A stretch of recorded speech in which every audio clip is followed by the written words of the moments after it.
Assalamualaikum warahmatullahi wabarakatuh. Alhamdulillah, asyhadu an la ilaha illallah, asyhadu anna Muhammadar Rasulullah. Allahumma shalli ala sayyidina Muhammad wa ala sayyidina Muhammad. Oke, terima kasih Ustaz Ustazah atas kerawaman jenengan. Pada kesempatan pagi hari ini dari kami dari mewakili tim kurikulum memberikan fasilitas kepada teman kita yang mengikuti pendidikan guru penggerak, yaitu dalam rangka memberikan aksi nyata tentang disiplin budaya positif, membangun keyakinan kelas dan segitiga restitusi. Untuk itu sebelum saya mulai acaranya, untuk acara yang pertama langsung saja sambutan dari Bapak Kepala Kombel kita Ustaz Bonar Wahyu Prakasa. Kami minta untuk memberikan sambutan. Monggo, kami persilakan.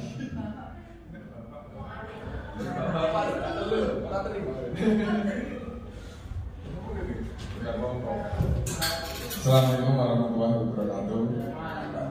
Alhamdulillahirabbil alamin, wassalatu wassalamu ala asyrofil anbiya'i wal mursalin wa ala alihi washabihi ajmain. Sebelumnya matur nuwun atas kehadiran Ustaz dan Ustazah semuanya di sela-sela kesibukan tanggal merah, tetapi masih berkenan untuk hadir di acara yang sangat spesial ini. Insya Allah ini acara perdana dari Kombel. Kalau dulu waktu saya pendidikan bingung mau berbagi praktek baik itu kemana, atau mau sharing-sharing itu kemana, itu bingung. Dan di tahun ini alhamdulillah difasilitasi oleh sekolah melalui Ustaz Farudin dan Ustaz Yudi, sehingga terbentuklah Kombel Prakarsa.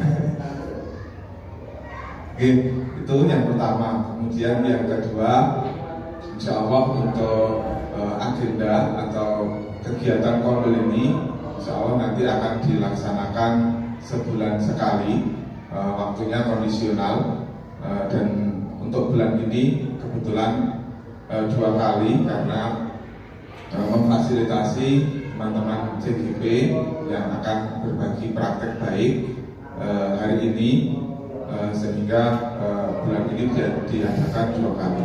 Itu yang kedua. Kemudian yang ketiga, insya Allah nanti untuk pengisi materi dari, namanya kan komunitas belajar, makanya kita belajar bersama-sama. Kemudian nanti untuk tiap-tiap kegiatan insya Allah nanti akan digilir Ustadz dan Ustadzah semuanya nanti bergantian satu-satu untuk berbagi apapun, berbagi praktek apapun yang berhubungan dengan pembelajaran. Misalnya mendesain jadwal pelajaran menggunakan Canva, secara sederhananya begitu. Jadi teman-teman bisa sama-sama belajar, atau mengedit video pembelajaran misalnya, atau kalau kemarin status adalah menghafalkan apa dengan nyanyian, itu bisa nanti dipraktekkan bersama-sama. Kita fasilitasi di Kombel ini nanti saling bergantian, masing-masing ustadz atau ustadzah nanti mengisi di depan. Untuk sementara seperti itu, mungkin sewaktu-waktu sekali-sekali kalau ada dananya mengundang dari luar. Yang penting rencana dulu. Kalau masalah dana nanti download di Play Store, insya Allah ada aplikasi dana. Itu saya kira itu untuk terus lihat Pak, tolong nanti di-sharekan ini yang hasilnya untuk kegiatan Kombelnya, biar teman-teman yang itu hadir tahu. Terima kasih. Selanjutnya waktu saya kembalikan ke Ustaz Ciko, dan nanti akan diisi oleh teman-teman dari CGP kita, Ustazah Sinta dan Ustazah Mulyani. Terima kasih. Wassalamualaikum warahmatullahi wabarakatuh. Ya, terima kasih atas sambutan dari Kepala Kombel Prakarsa gitu, namanya gitu. Oke, untuk acara yang kedua langsung langsung saja acara inti ya, acara inti dari Ustazah Mulyani dan Ustazah Sinta untuk memberikan memaparkan materi yang luar biasa ini. Nanti silakan tanya tentang segitiga restitusi ini materi luar biasa. Nanti silakan tanya tentang segitiga restitusi. Terima kasih. Nanti monggo saya serahkan waktu dan tempat kepada kedua JDB. Monggo.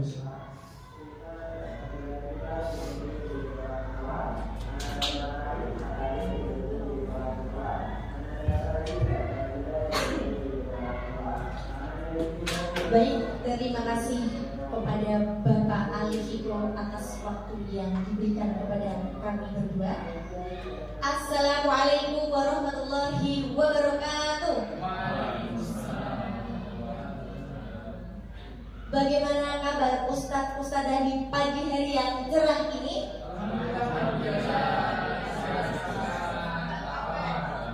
Ya, ditambahi. Yes, buha, itu deh. Ada lagi yang ceria dong. Bagaimana kabar Ustadz Ustadzah di pagi hari ini? Alhamdulillah, luar biasa. Tetap semangat. Allahu Akbar. Yes, buha. Hari ini Ustadz Ustadzah semua bahagia? Bahagia, insya Allah. Harapan saya ini Ustadz Ustadzah di ruangan ini ibaratnya seperti gelas ya. Jadi gelasnya itu yang belum terisi apa-apa, kemudian apa yang ada di rumah atau mungkin sepermasalahan apa itu dituang di rumah dulu. Jadi ini gelasnya itu kosong. Jadi nanti insya Allah dan harapan saya panjenengan semua dari situ dapat ilmu yang bermanfaat dari kami berdua. Allahumma amin. Baik.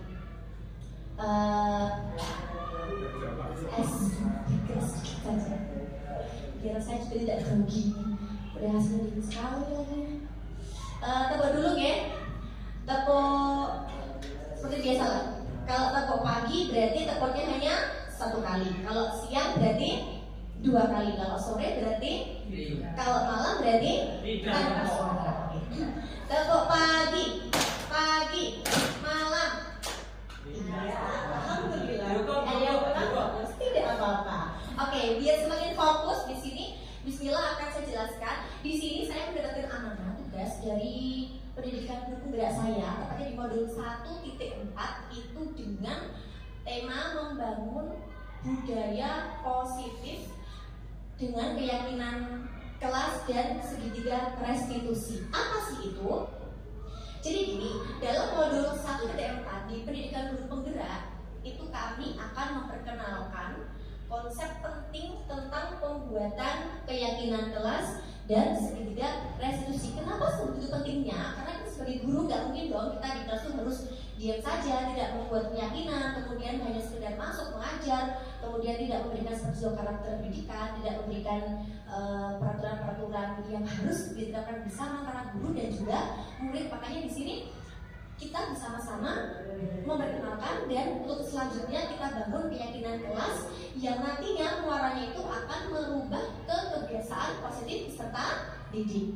Nah, kedua konsep ini sebentar Ustazah, kedua konsep ini tuh dapat membantu menciptakan lingkungan belajar yang positif dan mendukung perkembangan siswa. Selain kita nanti membuat keyakinan bersama, kita nanti juga akan belajar tentang apa sih itu segitiga restitusi. Nah, jika Ustaz sudah semuanya penasaran, ini dia.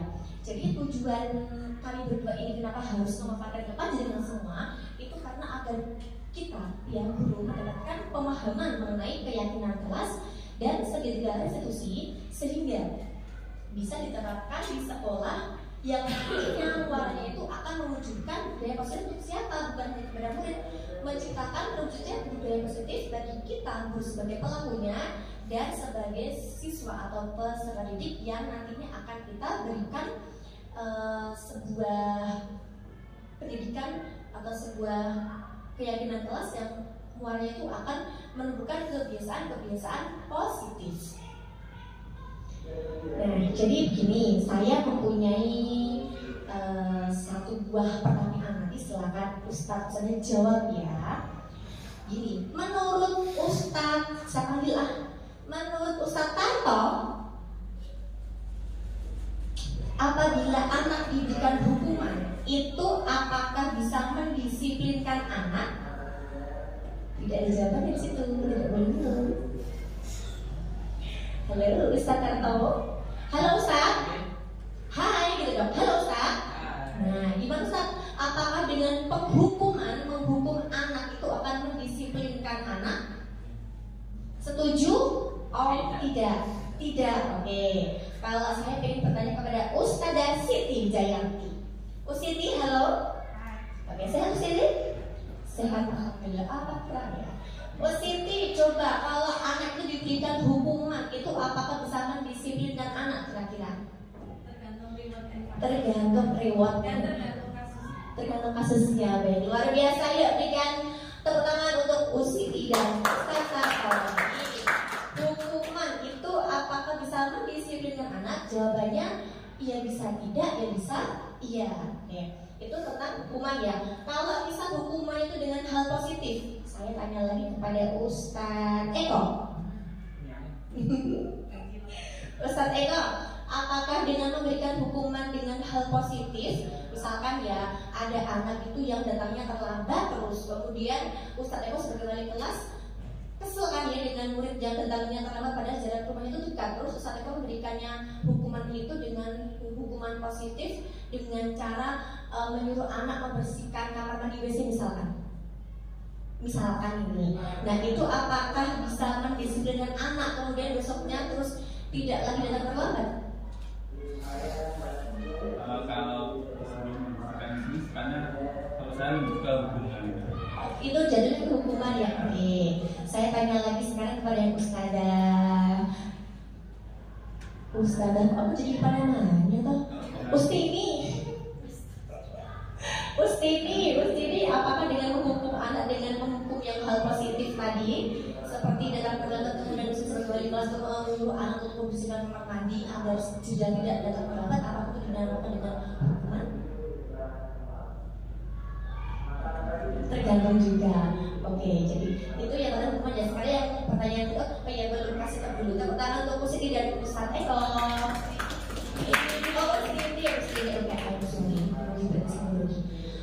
Kemudian kalau tentang di sebelahnya kan ada hukuman itu jodohnya penghargaan. Kok bisa sih? Ya sekarang gini ya, kalau penghargaan misalkan ada kasus anak itu kamu belajar yang nanti tak ribut sakit hati misalkan.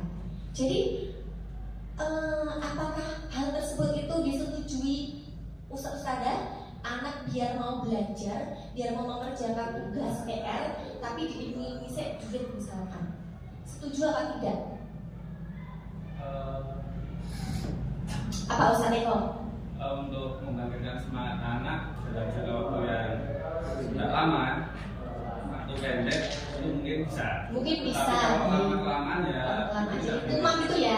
Tuman ya. Jadi tuman aku belum sinau, aku belum garap nek kan Ustaz Eko saya di Indonesia gitu karena dari satu langkah Ustaz Eko memberikan istilahnya Ustaz Eko itu hanya memberikan sebuah motivasi semangat. Ayo tak diberi semangat garap. Nah padahal bagi anak belum tentu dong, bagi dia tuh terus ini hanya jangka pendek dan setelahnya itu tidak jadi kebiasaan.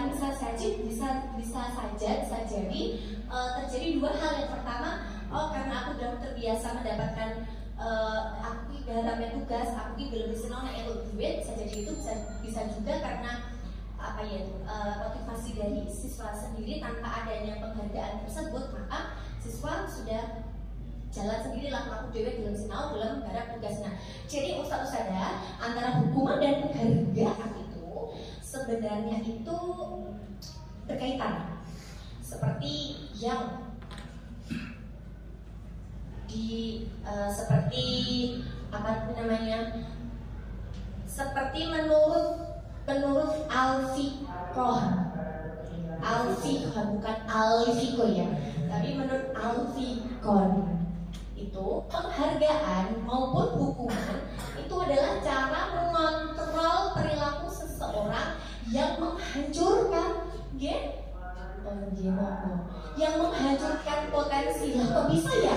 Padahal dengan penghargaan kan dari kata-kata penghargaan itu seperti wah penghargaan, oh aku itu duit, aku itu hadiah, terus aku gelem garap apa, padahal kan itu kayak maknanya itu positif ya, penghargaan juara ini lomba ini. Padahal dalam menurut Al-Fiqh ini bahwa hukuman dan penghargaan itu seperti sebuah satu kesatuan yang menyatu, sehingga antara hukuman dan penghargaan itu sebenarnya bisa menghancurkan potensi siswa, karena di sini kan kita adalah sebagai guru dan siswa ya.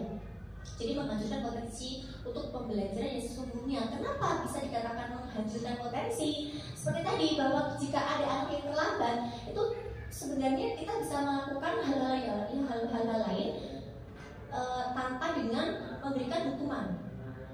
Kemudian seperti kasus yang tadi, ketika anak itu tidak mau atau mungkin kurang semangat bermotivasi dalam belajar, sebenarnya guru tuh banyak banget pilihannya tanpa harus diberikannya penghargaan, tanpa harus diberikannya hukuman. Misalkan siswa kelas bawah rame, leher gawa, kok nek tak kayak jajan sing oke misalkan, atau leher gawa kok nek ora lenggah bijimu tak kelotokne lho, rapi dimene lho misalkan.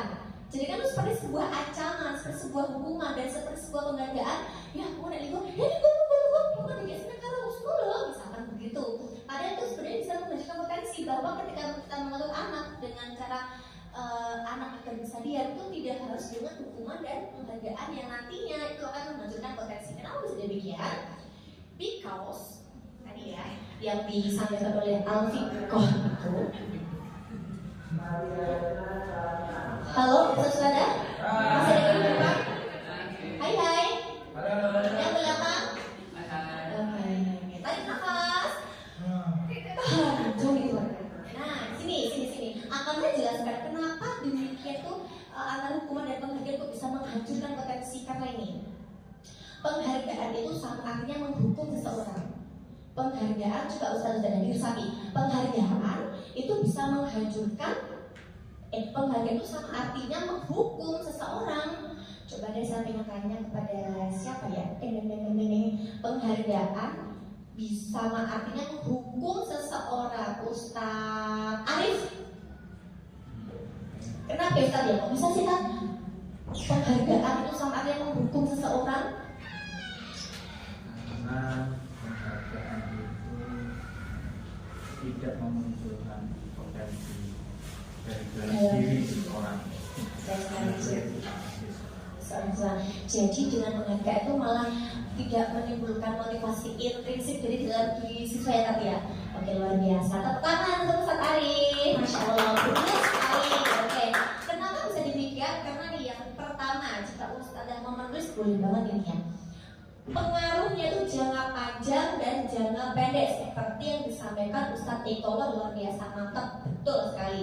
Yang kedua, dengan penghargaan itu tidak efektif karena itu seperti menganjurkan siswa, geleme garap, geleme ngopo-ngopo nek panganan, nek duit misalkan. Yang ketiga, penghargaan itu merusak hubungan. Jadi misalkan usinta. Ketika mengatur anak duduk itu dengan snack terus, nanti tak kasih snack, nanti tak kasih minum, tak kasih gini. Nah pada suatu hari berikutnya itu masih rame dan ternyata saya tidak memberikan penghargaan lagi.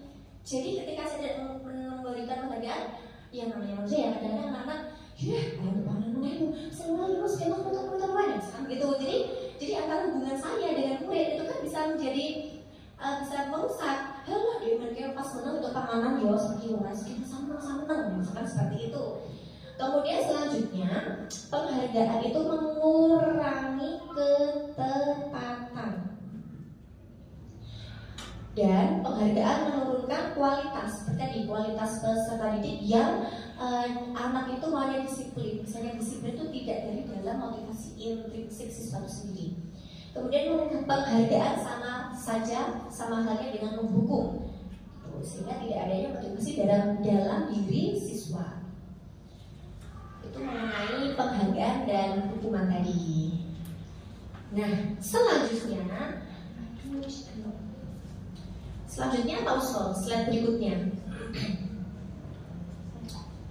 Oh, sebentar ini. Nah, Ustaz Sada, kemudian terus gimana dong agar siswa itu harus mempunyai kebiasaan yang baik tanpa adanya hukuman, tanpa adanya penghargaan. Jadi misalkan seperti ada kasus siswa masuk kelas tidak menggunakan sepatu hitam. Padahal aturan di SD negeri kita anggapnya sendiri ya, menggunakan sepatu warna hitam. Kemudian jika ada guru yang dengan dominannya itu guru menghukum, pasti tapi itu pasti nanti aturan gue kira kok pasang sepatu lepas sekalian sana masuk kelas terus dipakai. Nah itu apakah cara yang baik dilakukan oleh gurunya? Tidak, oke bagus. Terus ada lagi yang guru dengan mengatakan, oh ya sudah tidak apa-apa, boleh saja dipakai, silakan masuk kelas. Kalau dengan guru dengan model seperti itu gimana kira-kira? Ustaz Riza, kira-kira gimana Ustaz Riza? Misal ada gurunya tuh yang sangat sabar, terus memaafkan segala kesalahan murid. Oh nggak apa-apa Sinta, masuk kelas aja, itu gimana kira-kira? Pasti kan di kelas, ya kok aku udah nganggo poten, kan aturannya udah gue tapi aku udah komputer, Sinta bisa-bisa baik. Apa yang tertimbulkan? Pasti begitu temannya, kok Sinta ngomong tuh, terus aku yang ngomongin ini berberan. Jadi kan kalau menimbulkan konflik di kelas tersebut, nah terus waktunya masih jam. Nah, jadi bagaimana caranya agar anak itu, karena dia bagaimana caranya agar anak itu paham ini kesalahan saya, tapi gimana caranya agar guru tuh dia tidak menghukum, dia tidak mengetok nilai. Jadi dengan cara diajak ngobrol dengan siswanya, kemudian diberi pilihan. Oh iya, kenapa bisa menggunakan sepatu warna pink misalkan? Kan kamu sudah tahu aturannya. Rumah kamu dekat kan, misalkan diambil, atau mungkin anaknya suruh mengambil, atau jadi guru tuh hanya memancing siswa, biar siswa sendiri tuh yang mentaati pikirannya. Aku sebagaimana sih ketika aku tuh salah mengenakan sepatu warna hitam. Nah itu jadi namanya apa Ustaz-Ustazah? Kalau yang tadi kan namanya hukuman, gurunya malah menghukum dengan fisik bersama satu siswa, atau bahkan di PP lah, dicipul di tiang bendera. Ada juga guru yang dengan sabar banget malah menimbulkan siswa-siswanya itu jadi beri. Tapi ini ada guru yang menyuruh siswanya itu untuk berpikir sendiri. Nah, itu namanya apa? Posisi guru di situ namanya apa coba? Ustaz apa? Tidak ada anu Pak? Bukan. Belum. Ya emang sih guru itu sebagai fasilitator. Tapi di sini posisi itu hampir sama dengan hukuman, tapi bukan hukuman, mirip dengan penghargaan. Tapi siswa ini karena ada kesalahan, pikiran jadi tupi gitu loh. Dengan tidak dihukum, tapi jika seseorang punya kesalahan, itu harus bagaimana dengan kesalahannya. Tapi dengan tidak menjatuhkan anak itu, tidak dengan menyakiti fisiknya, tidak dengan mimpinya. Ya konsekuensi ya benar-benar. Jadi konsekuensi siswa itu bagaimana siswa tuh bisa memahami dan siswa tuh mendapatkan konsekuensi atas kesalahannya tanpa harus dihukum, tanpa harus dibela-belain. Nah jadi setelah ada hukuman dan penghargaan yang tadi itu tidak baik atau malah menghancurkan potensi siswa, di sini ada yang namanya konsekuensi. Jadi dengan konsekuensi itu siswa, oh iya karena aku salah, ya siswa mengaku kesalahannya, tapi tidak dengan cara dihukum, tapi diberi pilihan, diberi apa ya, diberi pemikiran dan juga jelaslah gimana yang harus kamu lakukan atas kesalahan kamu karena tidak menggunakan sepatu warna hitam sesuai dengan aturan di sekolah kita. Jadi diberi konsekuensi, misalkan diajak ngobrol. Jadi nanti sesuatu pastilah ya punya ide. Oh, saya dekat Bu, nanti bisa saya ambil. Terus sekarang juga ngambilnya. Jadi diajak ngobrol, cari solusinya bersama-sama gitu. Sehingga anak diberi pilihan, pilih pulanglah ambil, tapi konsekuensinya kamu ketinggalan mata pelajaran yang mobil sendiri di awal, atau mungkin kamu bisa menyuruh orang di rumah untuk membawakan sepatunya gitu. Jadi di sini perbedaan antara hukuman dan konsekuensi adalah tadi apa? Hukuman yang pertama apa Ustaz Riyadi? Hukuman itu adalah tadi sana berjemur di tiang bendera misalkan. Jadi hukuman dan konsekuensi perbedaan yang pertama adalah apa kan? Hukuman itu hukuman itu apa Ustadz Eko? Ustadz Eko halo. Apa hukuman? Jadi sesuatu yang Menyakitkan, bener banget, oke pinter.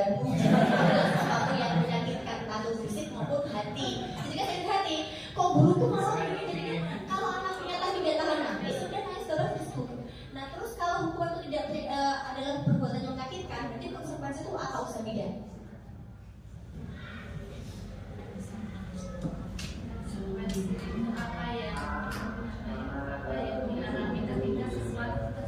Baik, tapi bila tidak ada menyakitkannya ya Ustaz ya. Benar. Jadi kalau hukuman itu adalah sesuatu yang menyakitkan entah fisik atau hati itu harus terjadi. Tapi kalau konsekuensi itu hanyalah sesuatu harus terjadi. Ya seperti tadi, sesuatu harus terjadi yang di rumah, misalkan di rumah udah kerja semua, tapi sesuatu harus terjadi mengatakan sepatu wanita kepada anaknya. Sesuatu yang terjadi pula bagi dunia siswa itu sendiri, sesuatu yang harus ya udahlah aku pulang ambil. Jadi saya terpotong mata pelajaran 15 menit di awal karena untuk berjalan mengambil satu tadi. Kemudian selanjutnya hukuman itu membuat anak sakit, benar gak Ustaz? Benar, sakit fisik maupun hati. Kalau konsekuensi itu membuat anak merasa ya lumayan tidak nyaman karena memang itu adalah kesalahan bagi si anak sendiri. Paling tidak hanya dia merasa tidak nyaman pada jam waktu tertentu. Kemudian anak dengan hukuman itu anak bisa membenci kedisiplinan. Jadi baginya, oh jadi gini kok guru nih, nenek bosan salah, jadi hukuman nenek gini. Nah, jadi ya tidak mengulaskan juga sih. Pada akhirnya pada ketika anak dewasa, apa yang didapatkan dari ketika SD dapat yang disebut hukuman aku telah melakukan kesalahan dan dapat hukuman terus sampai nantinya bawa sampai ke dewasa. Seperti saya ketika saya kelas 2 dulu itu pada ketika saya 30 itu ada siswa saya sekarang belum ke kelas 4 datang ke kantor. Nyari satu saya lupa, pokoknya nyari siapa tuh. Saya bilangnya gini, kemana ya dok ya? Tadi ada di sini, mungkin baru di kelas mau dulu ya. Terus saya bilang gini, oh iya Gus. Habis itu balik lagi, tuh band halus. Saya digitukan, jadi iya, udah tunggu dulu. Jadi sekitar itu saya terus menurut saya, ya Allah, berarti dan anak itu waktu kelas 2 pas saya tuh detak-detak, karena yang saya dengar itu hanyalah anak yang satu, bukan yang semuanya, tapi semua tuh terpengaruh. Jadi yang di mesin kita, yang di mesin itu sudah ganteng kok, kalau tak itu, dan itu sampai terbawa sampai dia kelas sekarang ini. Jadi ya Allah, gitu lah ya. Jadi dengan bentuk akan membenci kedisiplinan. Kalau konsekuensi itu anak akan menghargai disiplin. Karena apa? Gurunya tuh enak. Oh iya, berarti gurunya itu malah mengandani deh. Salah ya benar lah aja. Ya digilin bareng-bareng yuk, konsekuensimu tidak melakukan kesalahan gitu. Kemudian dengan hukuman itu akan mendorong anak menyakiti dirinya sendiri. Kalau konsekuensi mendorong anak agar mudah menyesuaikan diri. Kemudian dengan hukuman itu adalah konsep diri yang buruk karena anak itu tidak diberikan jalan keluar, tidak diberikan jalan solusi. Adanya cuma gurunya itu marah-marah, ya udah dihukum. Kalau konsekuensi adalah konsep diri yang baik. Kemudian dengan hukuman anak belajar untuk menyembunyikan kesalahan. Kalau konsekuensi anak belajar untuk memahami peraturan. Nah yang terakhir dengan hukuman itu anak akan merasa bersalah, dimarahi, tidak diberikan ruang untuk mengomunikasikan, tidak diberikan ruang untuk memberikan permintaan kenapa sih itu bisa melakukan kesalahan gitu. Kalau konsekuensi itu ya paling anak hanya akan kehilangan hak, kemudian dibuat tidak nyaman dan diasingkan sementara. Contoh diasingkan sementara misalkan kalau ada anak yang tidak membawa buku pelajaran, maka anak tuh cara dihukum nulis astagfirullahaladzim sebanyak 1000 kali di dalam buku itu tidak, karena tuh hukuman yang tidak mendidik gitu loh. Jadi konsekuensinya ketika anak tidak membawa buku pelajaran, bagi guru yang mungkin paham dengan konsekuensi, bagaimana perpustakaan, mencari referensi buku sesuai dengan materi yang dipelajari hari ini, gitu. Nah, kemudian slide berikutnya saya. Oh ya sudah, oke. Nah, ini jadi seperti 2 tahun silam kali ya, ketika Ustaz Siko menyampaikan di aula waktu itu tentang apa sih filosofi pendidikan KHD itu apa ya Ustaz Mahfud ya? Apa kan? KHD itu apa kan? Filosofi pendidikan menurut KHD. Ayo, apa kan? Gini ngerti loh kan? Udah nih mentos nih. Atau angkat tangan siapa ustaznya yang tahu KHD singkatannya apa? Nanti aku kasih, nanti saya beri info saset.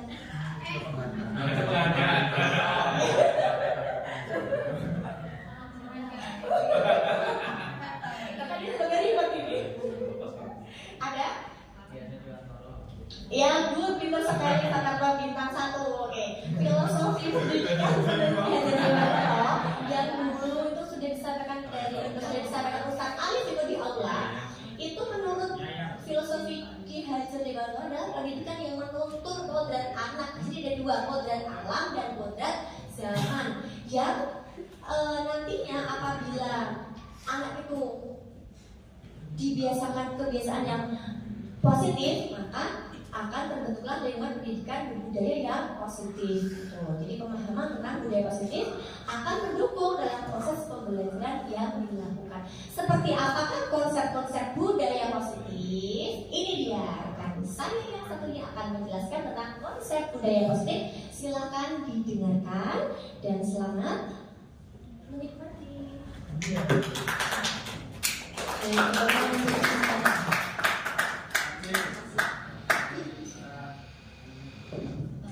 Sebelum saya mulai, mohon izin dulu untuk mengawalnya dengan salam karena saya butuh tersebut supaya tidak berdebit. Dan saya mohon nanti menjawabnya seperti anak-anak ketika umum. Baik, assalamualaikum warahmatullahi wabarakatuh. Waalaikumsalam warahmatullahi wabarakatuh. Terima kasih banyak Ustaz. Baik, asyhadu an la ilaha illallah wa asyhadu anna Muhammadan abduhu wa rasuluh. Allahumma shalli ala sayyidina Muhammad wa ala ali sayyidina Muhammad. Baik. Rabbi shrah li sadri wa yassir li amri wa hlul 'uqdatam min lisani yafqahu qawli. Sebelum saya mulai ke inti, saya ingin menanyakan sesuatu. Tapi ini santai saja ya. Jadi clue-nya adalah berhitung. Clue-nya adalah berhitung. Kalau 0 itu 3, kalau 1 itu 4, 2 berapa satuku? Kalau 0 itu 3, kalau 1 itu 4, 2 itu berapa? 3. Mantap. Kalau 0 itu 3, kalau 1 itu 4, 2 itu berapa? 5. Clue-nya berhitung. 2 itu 3, 4 itu 7, 5, 8, 7. Wow. Oh enggak. Tapi baru salah.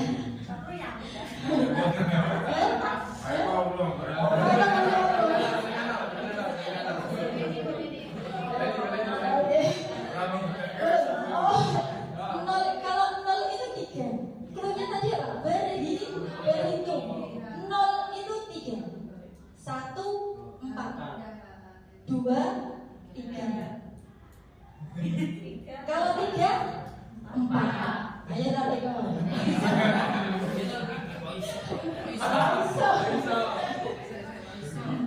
Ini baru sakit. Kok bisa? Coba saya dengan sakit. Ya tarik ke bawah, ketemu belum jawabannya? Oh belum. 0 itu hurufnya berapa? 1 hurufnya berapa?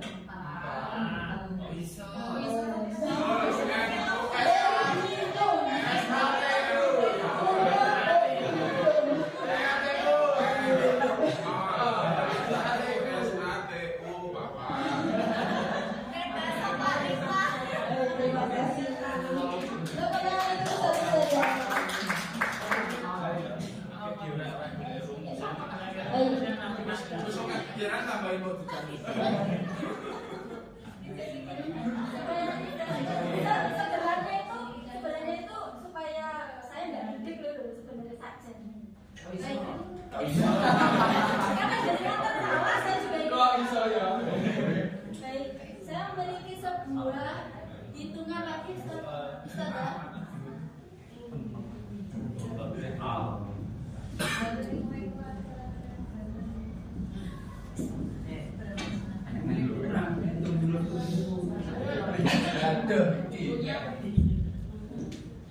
Saya tidak ada clue. Saya hanya ingin minta pendapat saja. Menurut Azizah, itu menurut panjenengan itu bagaimana? Ketika salah ya, salah. Kenapa? Oke, Mas 4 tambah 3 1. Ada yang lain? Ustaz Aisyah bagaimana itu salah? Kenapa Ustaz? Iya, karena hitungannya salah. Mungkin Ustaz Warmi? Benar itu. Benar. Ayo, kayaknya ini ada gunanya. Ustaz Mahfud. Ini kalau Ustaz Mahfud. Bagi wanita semua yang saya cerita. Bukan begitu. Monggo. Gimana Ustaz Judi? Benar itu. Benar. Baik. Ada yang mau berpendapat? Satu aja yang mungkin. Gimana Ustaz Eko? Benar itu. Benar. Benarnya bagaimana lah? Coba. Untuk menunjukkan kepada siswa kalau itu soal yang salah itu harus ditunjukkan itu benar itu ini. Ada soal begini, oh ini benar itu harus tulis begitu gitu. Iya. Untuk menunjukkan kalau itu salah ke siswanya. Terus alasannya nanti kalau kenapa kok benar? Kalau ditanya. Iya. Baik, begini saja. Satu saja.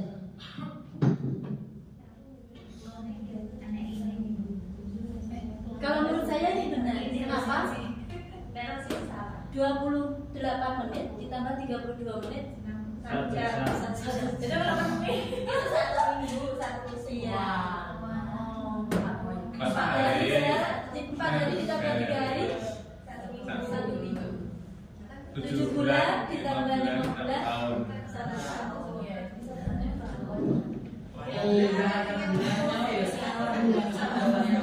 Nah, intinya apa dari sini?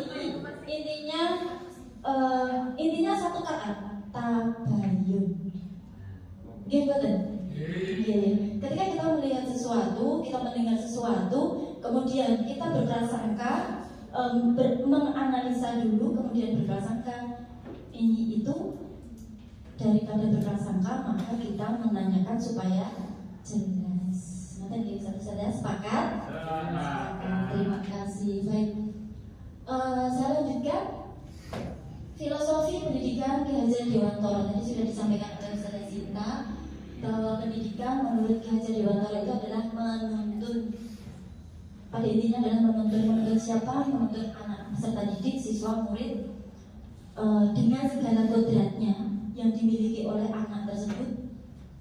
Kemana dituntunnya? Menuju ke kebahagiaan, keselamatan setinggi-tingginya. Benar ya, Ustaz Fiko? Insyaallah.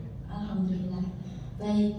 Kemudian dalam rangka menumbuhkan budaya positif yang rencananya insya Allah ini kita punya program. Sebenarnya sudah punya program sekolah kita. Budaya-budaya positif sudah ada. Tinggal kita menguatkan. JGP bukan membuat program, tapi mari kita kuatkan bersama-sama budaya positif tersebut. Jadi untuk menuntun siswa-siswi kita menuju ke level tertinggi yaitu kebahagiaan dan keselamatan tadi dibutuhkan wadah yaitu lingkungan pendidikan yang mana di dalamnya itu menerapkan budaya positif. Nah, untuk itu pemahaman tentang budaya positif itu penting. Untuk apa? Untuk mendukung dalam proses pembelajaran yang dilakukan. Jadi apabila budaya positif itu sukses terlaksana, maka itu sudah otomatis akan melancarkan, mensukseskan proses pembelajaran yang dilakukan oleh guru. Okay, next. Konsep-konsep budaya positif itu ada beberapa hal, Ustazah. Yang pertama, yang paling utama disiplin positif, teori motivasi, 5 posisi kontrol, keyakinan kelas, dan restitusi. Yang pertama tentang disiplin positif.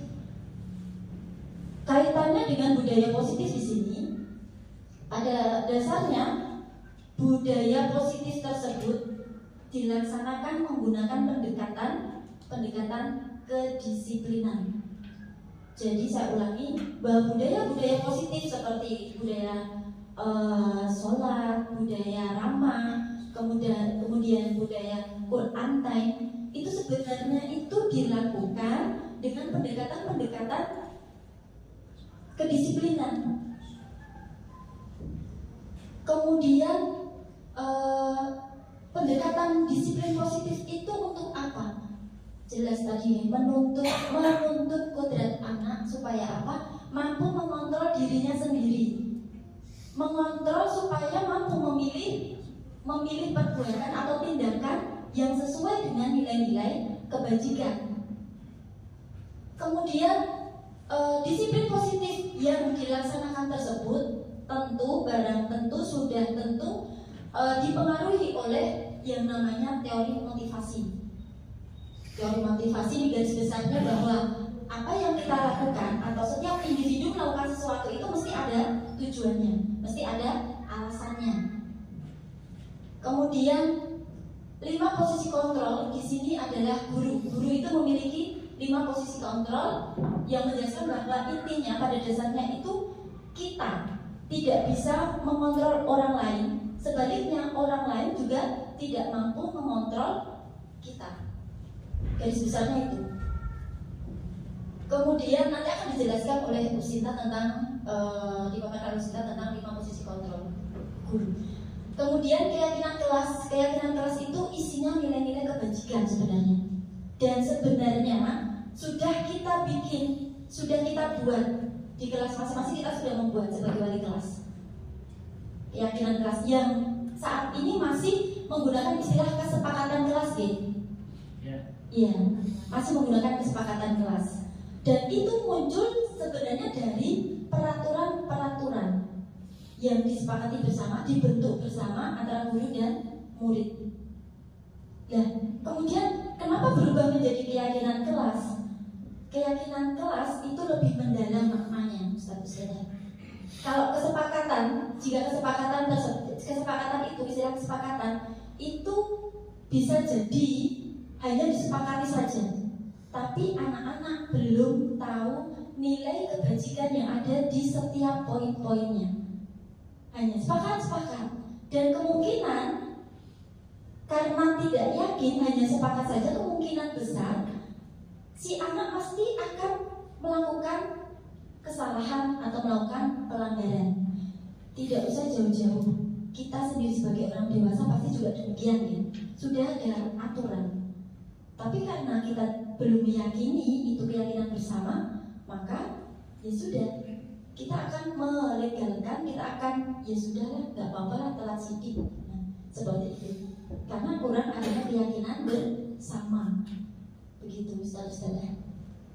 Keyakinan kelas ini akan menumbuhkan motivasi internal dan budaya positif di kelas. Jadi motivasi dalam diri seseorang itu sebenarnya ada 2, motivasi eksternal dan motivasi internal.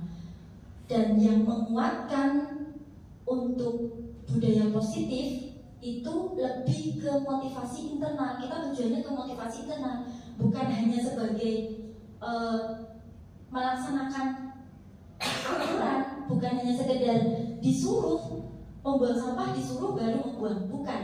Tetapi keyakinan kelas itu lebih cenderung supaya dia mau memiliki motivasi diri. Oh iya, ada sampah, tak ambil. Itu motivasi intrinsik. Sudah ada kesadaran dalam diri pada siswa tersebut. Itu bedanya antara kesepakatan kelas dan keyakinan kelas. Iya. Sampai di sini bisa dipahami satu saja? Ya, alhamdulillah. Kemudian restitusi ini hanya garis besarnya juga saya sampaikan bahwa salah satu konsep budaya positif itu selain keyakinan kelas itu ada istilah restitusi, yaitu proses menciptakan kondisi murid untuk memperbaiki kesalahan mereka. Dan bagusnya di sini saya bilang bagus karena ini tadi kata kunci yang awal tadi, tabayun tadi saya. Jadi intinya sebenarnya kegiatan restitusi itu kita sudah melakukan, cuma istilah dari Kemdikbud itu seperti itu, ya. Sebenarnya sama.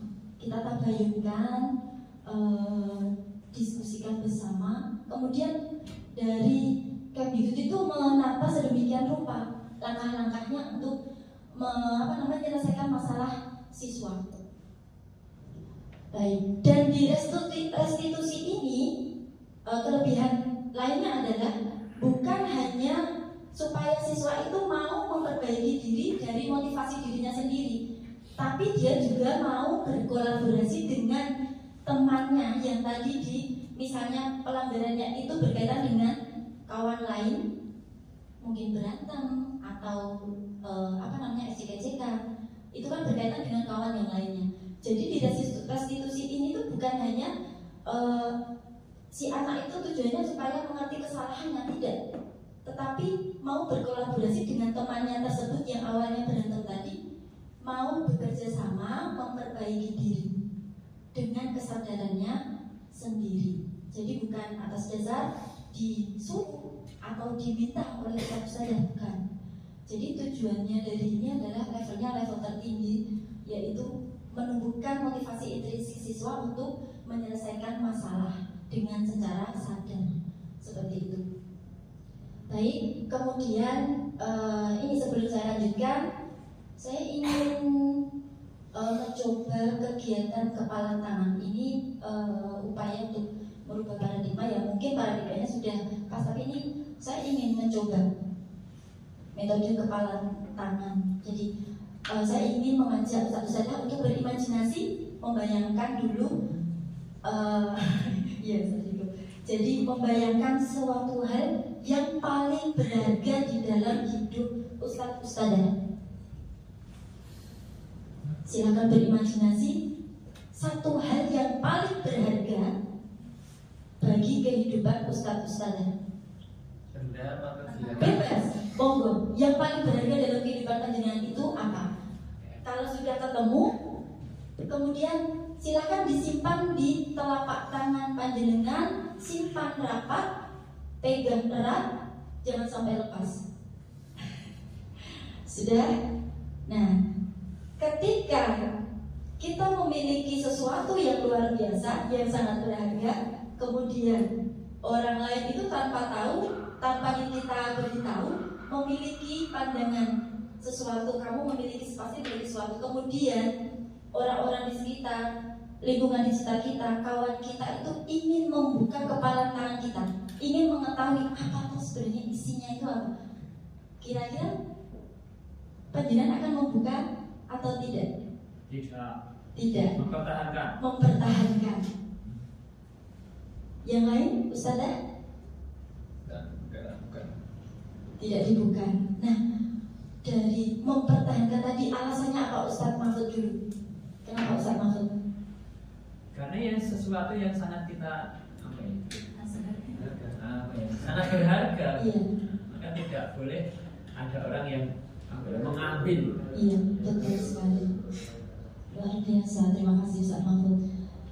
Jadi intinya itu dalam diri kita itu memiliki tujuan berperilaku. Kita masing-masing memiliki wewenang untuk memutuskan. Sebenarnya yang memutuskan itu kita, bukan orang lain. Orang lain mungkin mereka berhak untuk mungkin dengan memaksa, membujuk, menyuap supaya kita mau membuka. Tapi karena kita memiliki keyakinan, ya itu tadi kita memutuskan untuk tidak membuka. Sama halnya, next Ustazah, sama halnya dalam diri siswa, dan sebenarnya orang dewasa juga demikian. Jadi untuk melakukan sesuatu, seindividu berperilaku itu karena adanya motivasi tertentu. Melakukan sesuatu hal itu mesti memiliki alasan, tujuan, yaitu motivasi tersebut. Motivasi itu ada 3 sebenarnya. Menurut Dian Kusente, ada 3 motivasi perilaku manusia. Yang pertama, kenapa melakukan hal tersebut? Mungkin untuk menghindari ketidaknyamanan atau menghindari hukuman.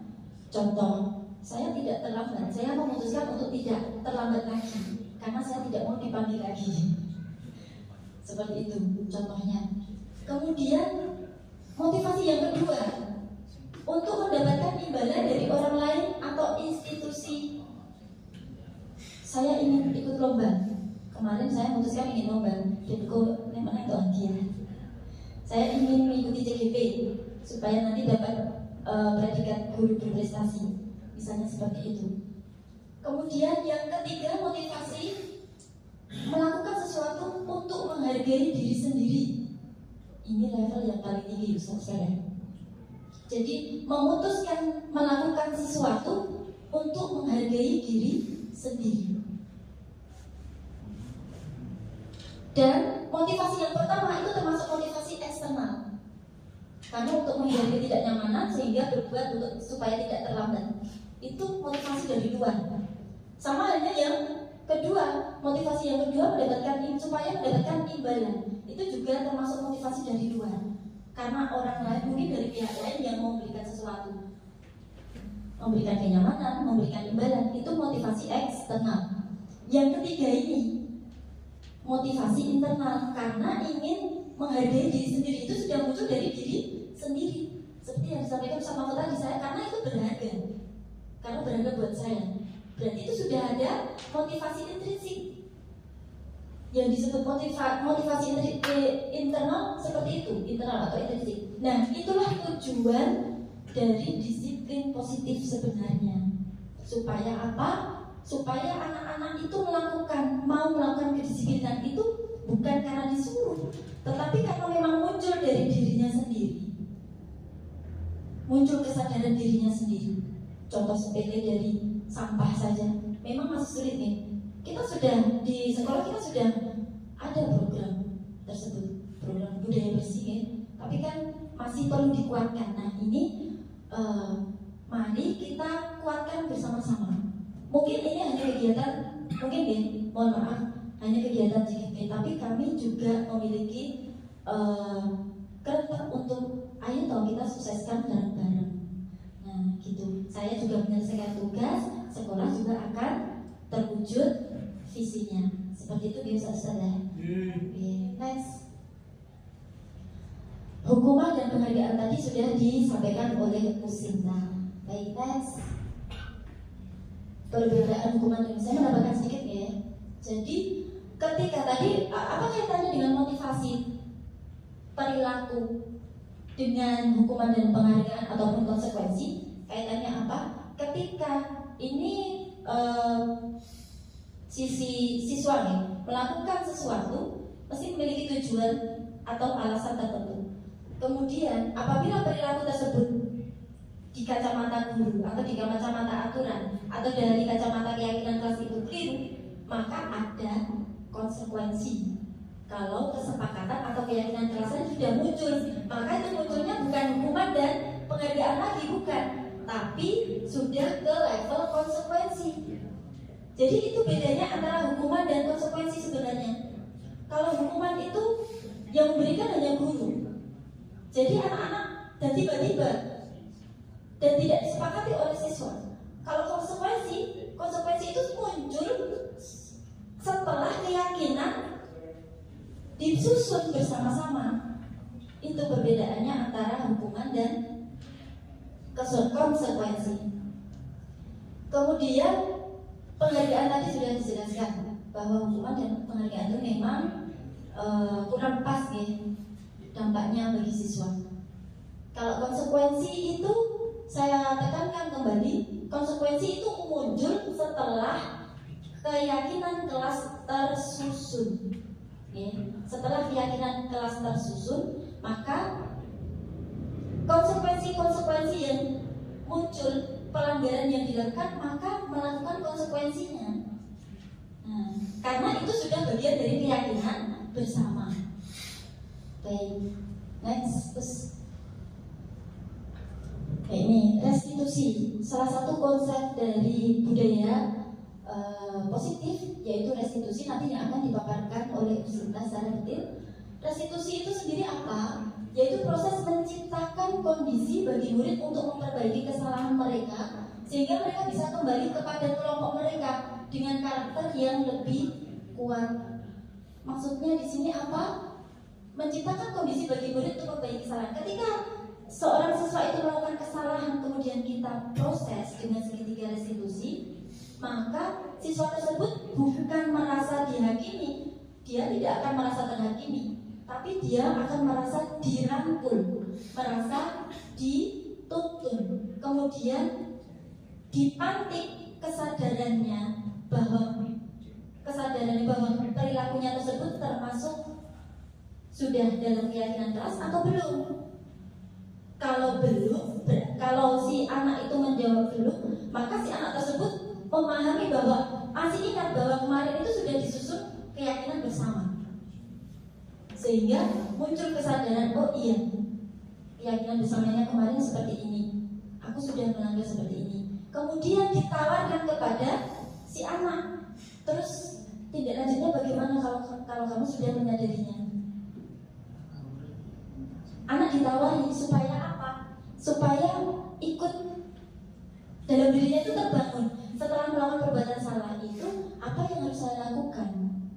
Jadi bukan disuruh minta maaf atau ganti dong, tidak. Tapi biar upaya dari anak tersebut untuk memperbaiki kesalahannya sendiri.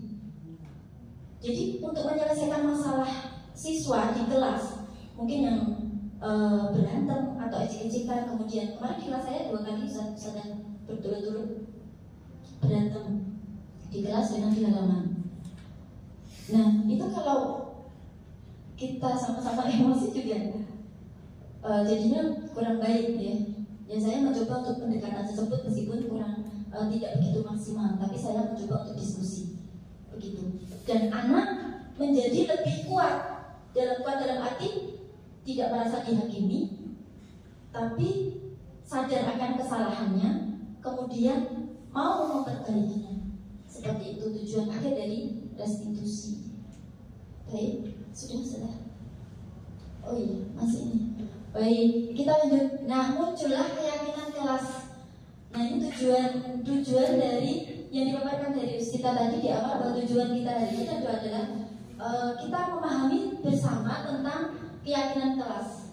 Yang awalnya kita memang sudah membuat dengan istilah kesepakatan kelas, yang mana kesepakatan kelas itu diturunkan dari peraturan-peraturan yang kita bentuk bersama antara guru dan murid. Nah, apa itu keyakinan kelas? Yang kanan ini hanya contoh ya, hanya contoh. Apa itu keyakinan kelas? Keyakinan kelas itu nilai-nilai bersama, nilai-nilai kebajikan bersama yang diyakini bersama. Kemudian merupakan panduan perilaku sebagai pedoman menjadi acuan dalam berperilaku di kelas ataupun di luar kelas. Kemudian keyakinan kelas juga mampu menciptakan lingkungan yang bagaimana, yang kondusif. Kalau di dalam kelas keyakinan kelas berjalan, maka ketika pembelajaran akan kondusif, pembelajaran akan berjalan secara efektif. Yang sebagian kali mungkin ya, sebagai contoh sedikit tentang keyakinan kelas, keyakinan sekolah nih ya.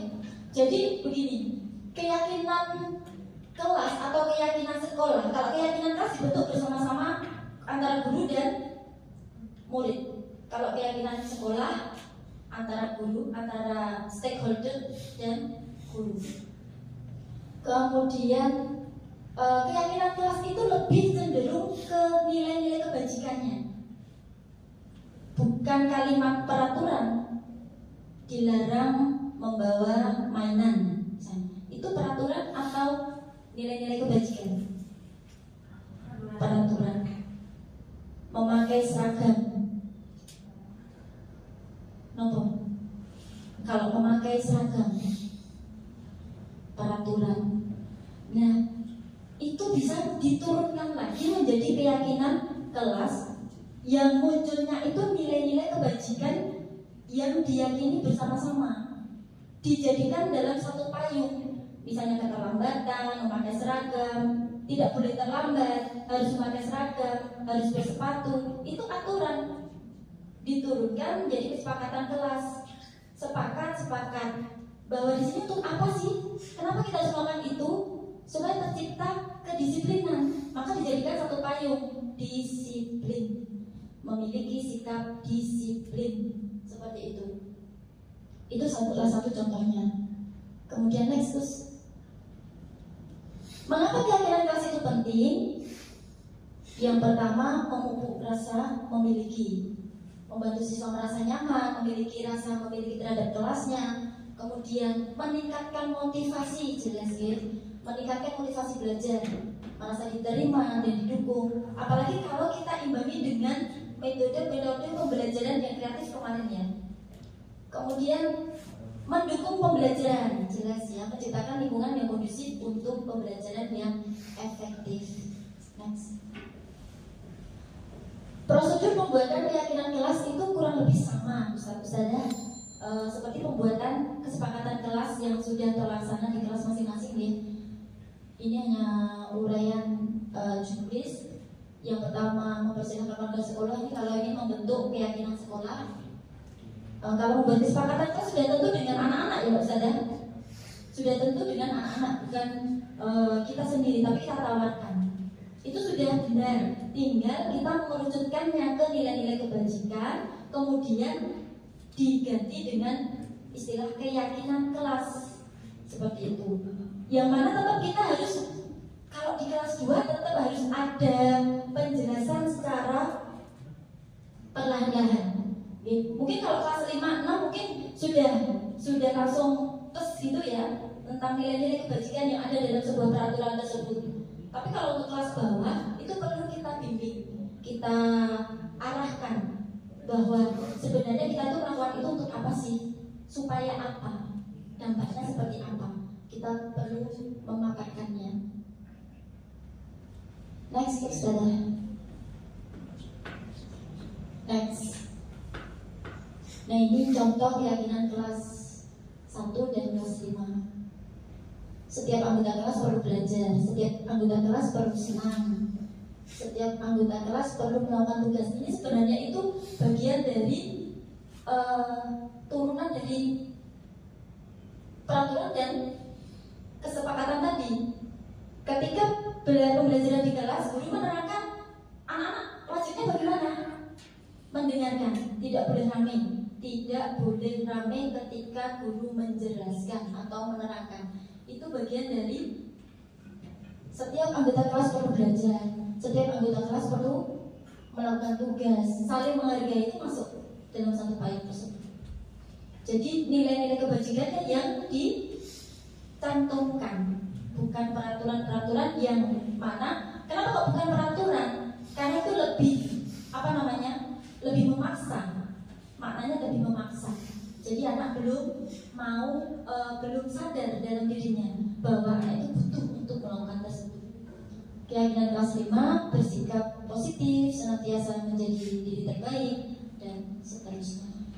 Demikian Ustaz-Ustazah makanan sedikit dari saya, semoga bermanfaat. Untuk berikutnya akan dilanjutkan oleh Ustazah Sinta. Waktu dan tempat saya persilakan. Wabillahi taufiq wal hidayah. Wassalamualaikum warahmatullahi wabarakatuh.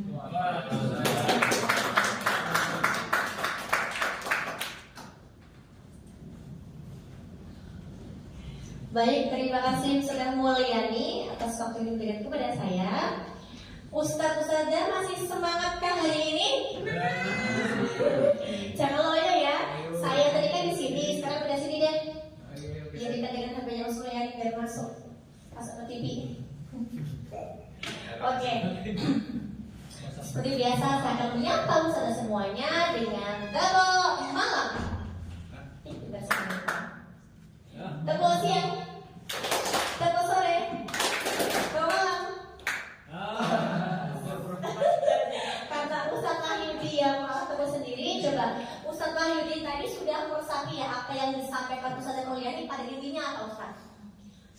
Pembahasannya tentang apa? Yang paling saya ingat itu yang Ya. restitusi. Restitusi, kenapa? Restitusi.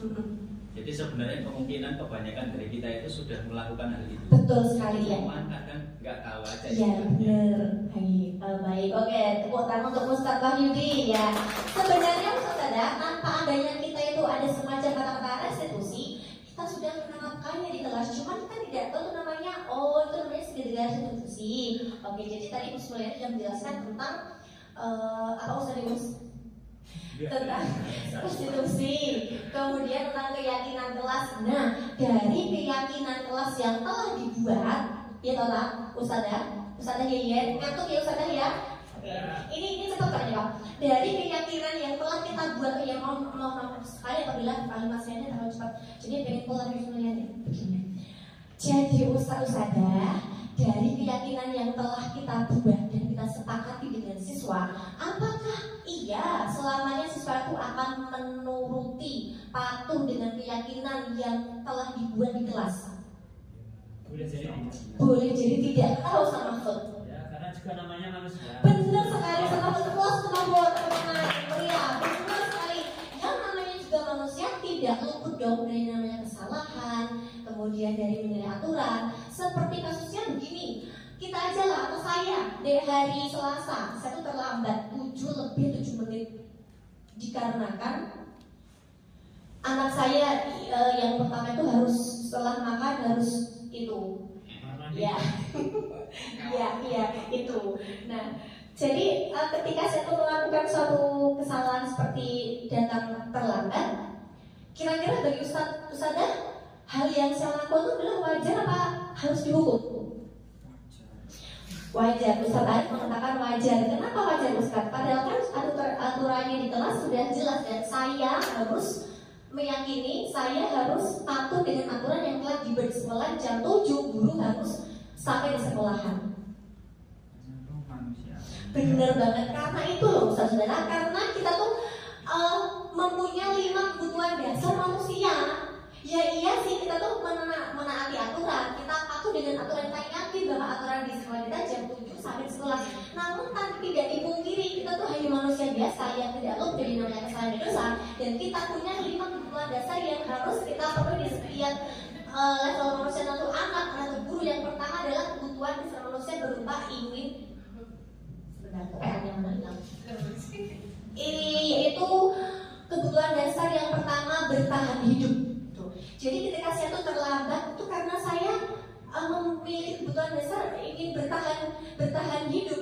Ketika ada suatu perkara yang harus diselesaikan di rumah, yaitu anak saya ketika mau berangkat malah tiba-tiba perutnya sakit gitu. Jadi yang mau tidak mau ya oke, saya lakukan dulu di rumah. Saya harus menyelesaikan dulu kebutuhan saya di rumah gitu. Itu kebutuhan yang pertama. Nah kebutuhan yang kedua yaitu kesenangan. Jika ini kita tepatnya tuh antara siswa dan guru, kesenangan tuh artinya gimana sih ini kesenangan? Masa iya sih di sekolah siswa harus senang-senang terus dengan gurunya? Itukah atau kesenangan yang hal positif ini kira-kira Ustaz dan semuanya? Kesenangan yang di sini maksudnya apa nih? Kebutuhan dasar bahwa setiap manusia itu punya kesenangan. Ada yang bisa menjelaskan contohnya? Kesenangan di mana maksudnya? Ustaz Bida mungkin? Oh belum begini. Jadi gini, contoh kesenangan itu adalah misalkan ya boleh makan ketika pelajaran ya.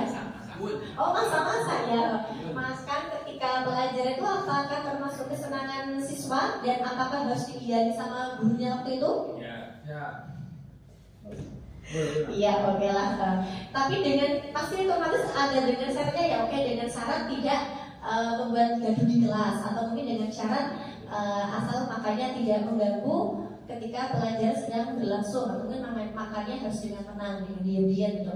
Nah untuk kebutuhan yang ketiga yaitu ada cinta dan kasih sayang, bahwa seseorang atau mungkin seorang siswa bahkan kita juga seorang guru itu perlu adanya kebutuhan dasar berupa cinta dan kasih sayang.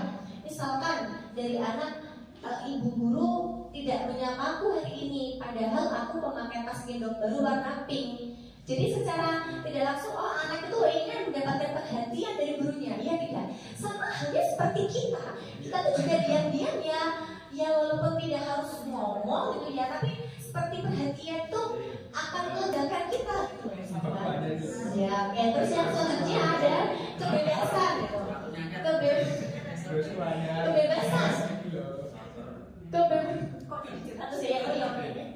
Kebebasan di sini. Kebebasan di sini Ustaz semuanya. Artinya itu gini, kayak ketika kita tuh pelajaran kan kita ada yang namanya apa itu? Apa namanya? Diagnosis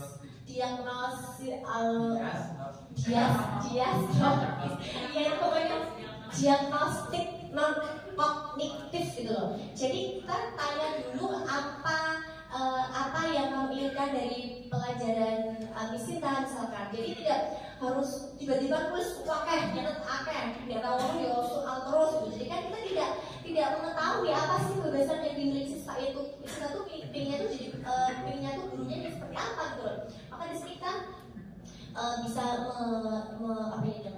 bisa memberikan kebebasan kepada siswa. Kamu inginnya nanti kelas pasnya seperti apa misalkan, atau mungkin kita praktek, atau mungkin mencoba terus, atau mungkin bisa diselingi dengan game tertentu. Nah selanjutnya ada penguasaan.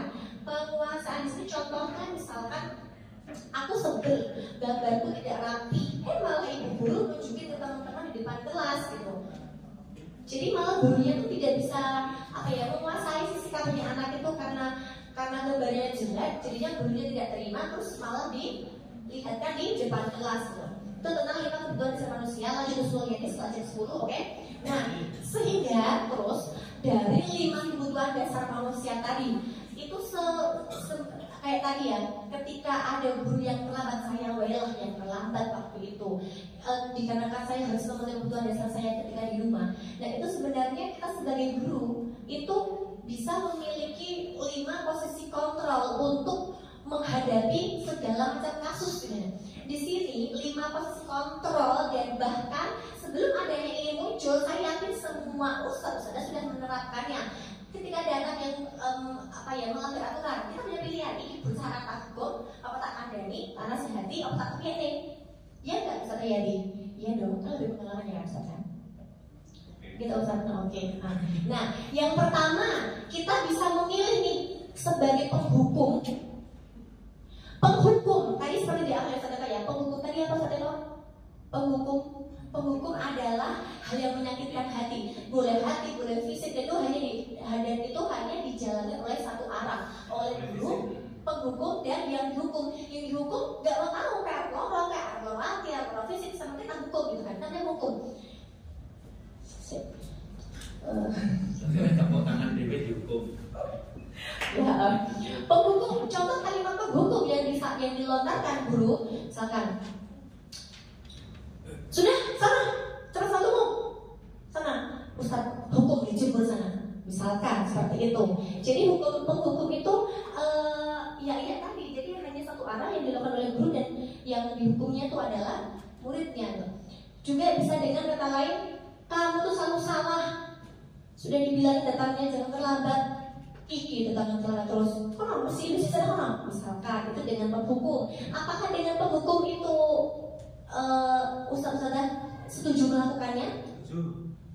Di sekolahan? Ya. Kenapa Ustaz? Ya kan jelas hukumannya. Oke lah, saya lanjutkan dulu. Yang kedua itu, kan belum selesai.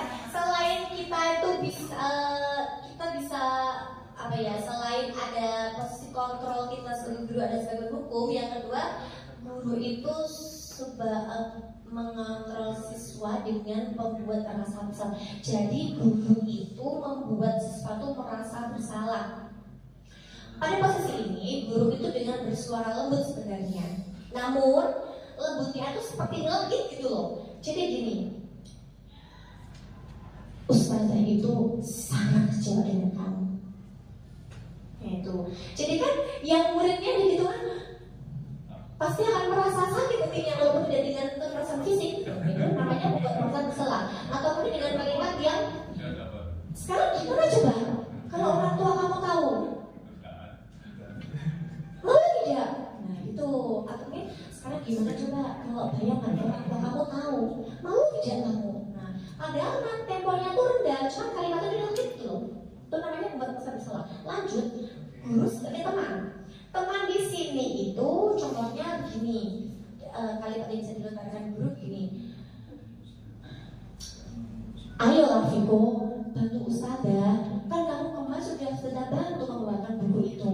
Nah misalkan, jadi seakan-akan siswanya tuh harus bisa mengerti perasaan gurunya. Itu contohnya pada posisi kontrol sebagai teman. Atau kamu gak ingat bantuan bapak kemarin, kamu bantu kamu menyelesaikan PR-mu, kan begitu. Itu yang posisi kontrol teman.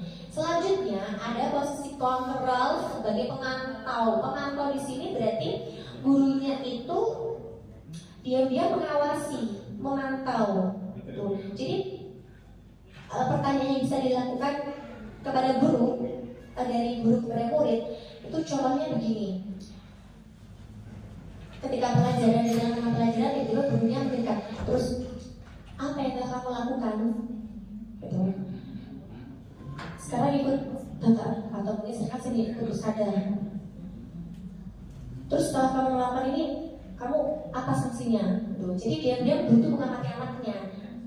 Dan tiba-tiba mengeluarkan pertanyaan, kenapa kamu diam saja tidak memberitakan guru? Nah itu namanya pemantau ya. Selanjutnya yaitu ada sebagai manajer. Nah di posisi kontrol sebagai manajer ini adalah posisi yang harus kita miliki usaha semuanya. Karena di posisi manajer ini insya Allah ini level yang paling tinggi. Jadi ketika ada kasus anak yang melanggar aturan, kita tuh kalau misalnya jangan sampai sebagai penghukum, pembalas bersalah, bahkan teman atau pemantau, tapi bagaimana caranya kita harus bisa sebagai manajer. Manajer di sini adalah posisi di mana guru itu berbuat sesuatu bersama dengan muridnya. Jadi murid dipersilahkan menemukan solusi atas permasalahannya sendiri. Jadi misalkan ketika kayak tadi ada kasus siswa ke sekolah tidak menggunakan seragam hitam ya. Jadi gurunya itu berbicara dengan anaknya, dengan muridnya, kemudian diberikan solusi bersama apa yang harus kamu lakukan ketika kamu melanggar peraturan. Jadi siswanya nanti sedikit akan memesan video, oh ya saya akan pulang kembali mengambil satu atau mungkin bisa minta tolong rumah untuk mengambilkan satu lembar hitam gitu. Lanjut Mulyani. Nah ini yang kami yang kita Pak. Ini yang akan Ustadz ada tunggu tadi bahwa cara menyelesaikan kasus siswa itu kita kan tadi sudah saya jelaskan ya, kita bisa menerapkan posisi sebagai penghukum. Terus yang kedua apa Ustadz Riyadi? Apa Ustadz? 5 posisi kontrol kita yang pertama tadi adalah penghukum. Yang kedua apa? Setelah terus pemantau, manajer, oke, good, pinter sekali tepuk tangan. Nah di sini kita bisa menyelesaikannya dengan segitiga restitusi. Di segitiga restitusi itu kita akan melakukan 3 titik poin. Yang pertama, menstabilkan identitas. Kita semua akan di poin menstabilkan identitas itu yang di garis bawah adalah kita semua akan melakukan hal terbaik yang bisa kita lakukan. Contohnya, ada kasus Alfa di kelas saya ketika pelajaran apa tuh tidak memberhentikan sama sekali, malah ngobrol. Nah ketika itu saya memanggil Alfa 4 mata dengan Alfa, kemudian saya masuk ke posisi menstabilkan identitas. Di situ saya bertanya, apa tahu tidak kenapa dipanggil? Sadar tahu. Kenapa? Karena tadi ngobrol saat pelajaran. Nah, oke, apa? Jadi ngobrol di pelajaran itu adalah baik apa buruk? Buruk. Oke, apa paham ini buruk? Dan di sini Us tidak menyalahkan ya, karena Us juga menyadari bahwa setiap manusia itu pernah melakukan kesalahan dan ini bukan kesalahan fatal. Dan ini kesalahan tidak hanya dilakukan oleh Bapak, tapi juga teman yang lainnya ada. Namun Bapak telah sering sekali mengobrol ketika pelajaran. Nah itu kita stabilkan dulu identitasnya. Jadi tidak buru-buru menyalahkan, tidak buru-buru menasihati. Kemudian masuk yang kedua yaitu validasi tindakan yang salah. Nah, validasi tindakan yang salah ini ketika kita sudah mendapat informasi dari Alfa bahwa dia sudah menyadari ngobrol di kelas itu adalah perbuatan yang salah. Kemudian saya tanya, oke, mungkin Alfa pasti ada alasannya ya mengapa Alfa mau ngobrol di kelas. Ya Us, karena saya bosen, karena saya inginnya tuh ngobrol, karena saya inginnya pelajarannya itu yang game atau yang jalan-jalan. Oke, jadi di situ saya bisa mencari informasi. Oh, ternyata alasannya dia ngobrol itu karena dia tuh tipe anak yang belum bisa diam kayak aku. Jadi ini tuh pembelajaran yang ada gamenya, yang jalan-jalan, kemudian yang bernyanyi dan lain sebagainya gitu. Nah setelah saya mendapatkan informasi alasan mengapa si Alfa melakukan kesalahan, oke saya tangkap. Kemudian saya masuk nih ke menanyakan keyakinan. Tapi Alfa tahu tidak dan ingat tidak keyakinan yang telah kita buat? Satu aja. Tahu sadar, yaitu jangan ngobrol di pelajaran pintar sekali. Oke, ketika jadi Alfa sudah ingat keyakinan di kelas yang telah kita sepakat bersama ya, bahwa untuk ngobrol itu jadi ya oleh-oleh lain, bahkan itu wajar kita ngobrol sama teman, tapi kita harus tahu posisi kita ya. Ketika aku sedang menjelaskan itu ya ngobrolnya itu harus di stop dulu, karena di pelajaran IPA misalkan itu tidak selamanya juga itu ceramah atau mungkin menulis atau mungkin mengerjakan, karena nanti juga akan mengadakan game-game yang lainnya gitu. Jadi masuk ke menanyakan keyakinan, kemudian siswa itu sebisa mungkin mengingat-ingat keyakinan apa yang telah kita buat, dan setelah itu kasus selesai gitu. Jadi tidak ada yang namanya penghukuman, tidak ada yang namanya teman, kemudian posisi merasa bersalah gitu. Jadi yang paling tinggi levelnya itu adalah kita sebagai manajer. Nah, kemudian mengapa sih kok kita sebagai guru tuh harus memanfaatkan segala restitusi ini? Kenapa tidak harus kita hukum aja? Kenapa kita tidak langsung menasihatinya saja gitu? Karena manfaat dari segala restitusi ini yang pertama adalah mendorong tanggung jawab siswa. Jadi seperti yang disampaikan Usmul tadi, bahwa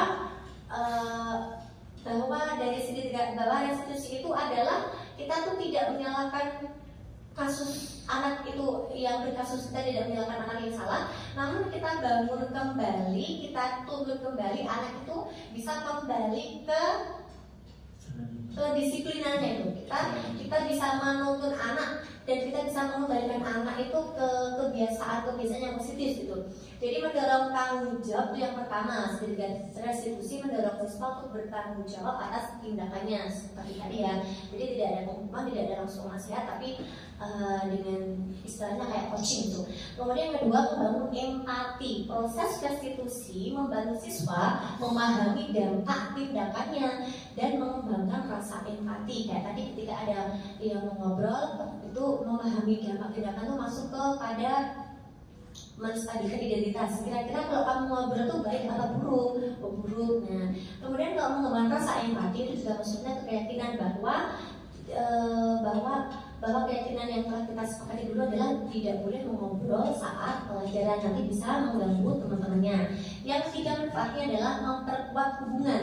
Segitiga restitusi membantu memperbaiki dan memperkuat hubungan di dalam kelas gitu. Jadi untuk tempatnya itu pasti ya ustadz-ustadznya semuanya udah tahu kan ya.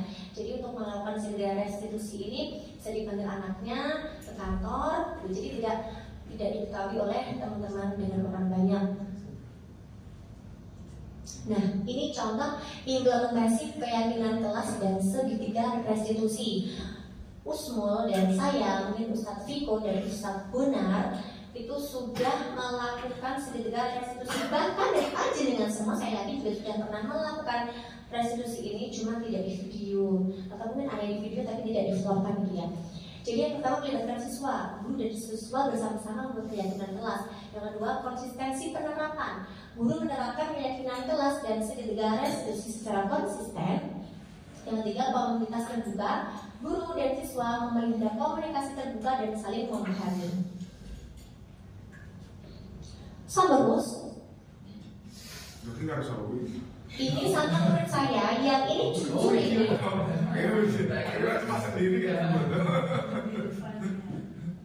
Suaranya nggak ada ya, Us?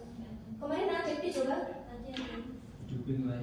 Oh iya, dan itu pada intinya si Naswa ini seringkali tidak membawa buku pelajaran ketika pelajaran Pancasila. Bahkan bukan hanya ini, PJOK pun juga itu kasus real. Seragam olahraganya tidak pernah dipakai dengan alasan sesak, aku sebentar lagi mau lulus gitu.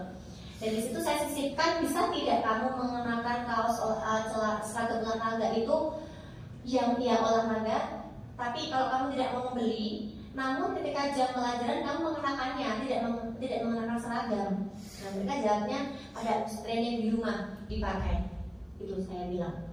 Kalau kamu emang duit, tuku ragilem, alasannya lulus, berapa singas lulus, baik, us terima. Tapi pakailah seragam olahraga yang ketika olahraga itu kamu tidak mengenakan seragam. Itu terus. Selesai, Us. Oke, kesimpulan dan diskusi kali ini, dengan memahami konsep keyakinan kelas dan segitiga restitusi, kita dapat menciptakan lingkungan belajar yang positif, mendukung perkembangan siswa, dan membangun komunitas kelas yang kuat. Ayo diskusi. mendiskusikan lebih lanjut tentang cara menerapkan. Oh begitu. Jadi di sini kami berdua meminta ustadz-ustadzah sebagai wali kelas untuk bisa menerapkan keyakinan kelas dan segitiga restitusi di dalam kelasnya masing-masing. Sampun us. Hanya us. Ya, alhamdulillah. Tentang restitusi. Oh sebentar ini sama ustadzah ya? Oh baik. Restitusi itu kan seperti hanya komunikasi ya, diskusi dan Iya, sukses coaching ya. Itu kan saya melihat kok belum maksimal. Artinya hanya ceramah itu, konsepnya hanya ngandani. Nah itu tidak ada bukti fisik atau bagaimana yang bisa menjadi keyakinan anak setelah itu. Gitu. Ya ketika ngandani kan besok lari-lari dan sebagainya. Jadi saya terlepas dari segitiga itu ya, itu kan dari mana simbol dan sebagainya itu harus lebih lagi, tidak hanya sekedar tausiah ngandani itu kan sudah biasa. Dulu pernah saya lakukan dengan Mas Ahmad, adiknya si Sony itu. Kakaknya. Itu sama, jadi di kelas 2 itu, kelas 3 itu kasus dia pernah juara, terus setelah itu jadi apa jenis kelas 3 ya, kelas 3 nya jadi don. Nah kita konsultasi, terus kemudian ada bukti fisiknya. Jadi bukti fisik itu adalah kesadaran diri untuk menulis bahwa saya akan berubah dan sebagainya. Dan alhamdulillah sampai lulus menjadi bagus. Jadi kalau hanya sekedar konsultasi, saya kira kurang tajam. Baik, terima kasih kepada Ustaz Riyadi. Iya, terima kasih Ustaz Riyadi atas tanggapan, atas saran dan pertanyaan yang diberikan kepada kami, bahwa penanggapan Ustaz Riyadi adalah restitusi itu hanya sekedar tausiah, ceramah tanpa adanya bukti fisik. Baik, di sini saya telah menjelaskan bahwa di restitusi ini bukan sekedar guru yang banyak ngomong, tapi sudah ada 3 titik poinnya. Saya menstabilkan identitas. Kamu tahu tidak kenapa dipanggil? Oke, kalau kemudian pada kasusnya Ustaz Riyadi adalah siswa tadi yang 2 tahunnya itu adalah ketika semangat, kemudian di tahun ketiga di sini adalah menjadi down, dan anak itu harus menuliskan di bukti hitam di atas putih sebagai pengingat aku berubah misalkan begitu ya. Oke, ketika itu Ustaz Riyadi menghadapinya dengan siswa yang dengan penulisan tersebut kemudian akan berubah. Namun tidak dipungkiri juga bahwa dengan hal seperti itu ya bisa saja siswa tuh nulisnya opo misalkan gitu. Jadi memang di restitusi ini kalau penanggapan saya bukan hanya soal ceramah dan tausiah, justru malah kita tuh memberikan pertanyaan pematik kepada siswa dan siswa tuh menggali jawaban atas apa yang dia lakukan sendiri gitu.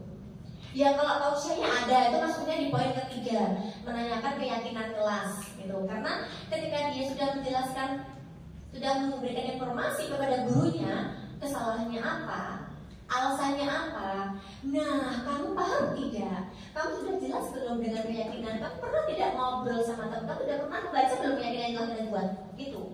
Jadi siswa itu disuntai pertanyaan terus. Jadi bukan bukan guru yang ceramah, bukan guru yang tausiah. Kamu harus benar-benar itu tidak seperti itu. Namun, kalau adanya bukti hitam di atas putih, itu saya sebelum saya melakukan ini, saya itu ada kasus dan itu saya video jeda. Jadi mungkin buktinya ya video itu. Percakapan saya mau ada masuk di video, bahkan masih ada. Itu tentang hal-hal yang begitulah, yang usia remaja, anak yang baru dilakukan anak di usia remaja, ya seperti itu. Usul menambahi, sedikit nih, menambahinya ini berkaitan hanya administrasi tadi, supaya ada melengkapi. Iya, melengkapinya. Sebenarnya kan iya, betul. Sebenarnya kan wali kelas itu sebenarnya memiliki buku kejadian kelas. Kalau dulu ada dilengkapi buku kejadian kelas atau jurnal guru itu untuk apa? Menuliskan kejadian-kejadian yang perlu dituliskan, yang perlu didokumentasikan. Dan ini saya menggarisbawahi bahwa segitiga restitusi itu bukan hanya sekedar menasehati Ustaz. Jadi tadi saya menyampaikan sedikit bahwa dalam proses segitiga restitusi itu ada langkah memberikan tawaran kepada murid yang awalnya pertanyaan pemantik salah atau benar yang kamu lakukan. Kemudian sudah sesuai dengan keyakinan kelas yang sudah kita bentuk apa belum? Masih ingat tidak keyakinan kelas yang kita bentuk? Kemudian kalau masih sudah ingat, kalau misalnya menjawab saya tidak tahu, kita ingatkan kembali. Kemudian ada penawaran apa? Penawaran sudah berbuat salah, sebaiknya apa yang harus dilakukan supaya ini tidak melebar? Apa yang harus sebaiknya kamu lakukan untuk memperbaiki ini semua? Seperti itu. Misalnya kemarin di yang baru kejadian di kelas saya ada yang berantem, satu kelas 2 orang berantem. Kemudian saya ketika sudah melalui proses itu beberapa langkah, saya bertawaran, menurutmu ini ini benar atau tidak? Tidak. Sesuai keyakinan kelas sudah sesuai kesepakatan kelas yang kita belum. Boleh, dan itu bagian dari yang mana? Bagian yang mana peraturan yang sudah kita bentuk atau kesepakatan sudah kita bentuk? Bullying fisik. Boleh tidak boleh. Terus untuk memperbaikinya bagaimana menurutmu? Kamu harus melakukan apa untuk memperbaiki itu semua? Saya mau minta maaf Ustaz ya. Saya mau minta maaf sama si A. Gitu. Apakah cuma itu saja?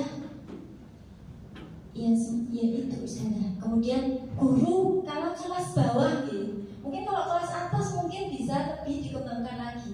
Kalau kelas bawah memang perlu harus dituntun dan lebih diarahkan. Dan intinya itu memperbaikinya itu dalam dirinya sendiri. Jadi tidak hanya cukup sampai dinasehati, kamu tahu salah sudah selesai, tidak. Tetapi ada tindakan nyata dari si anak tersebut untuk memperbaiki kesalahannya tersebut. Begitu. Dan masih kita tetap pantau. Begitu Ustaz ya. Demikian. Baik, ada pertanyaan lagi?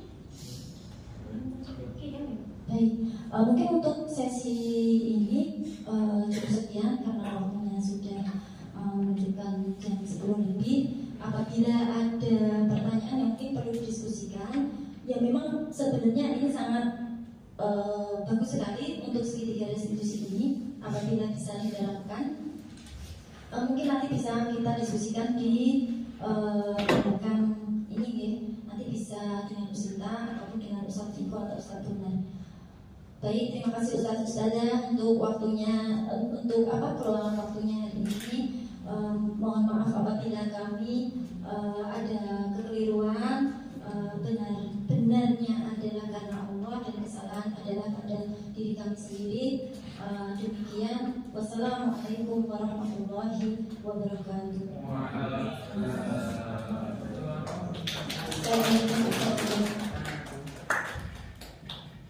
Ya, terima kasih luar biasa untuk Usmul dan Ustazah pemaparan dari apa yang tadi segitiga restitusi dan sisi positif.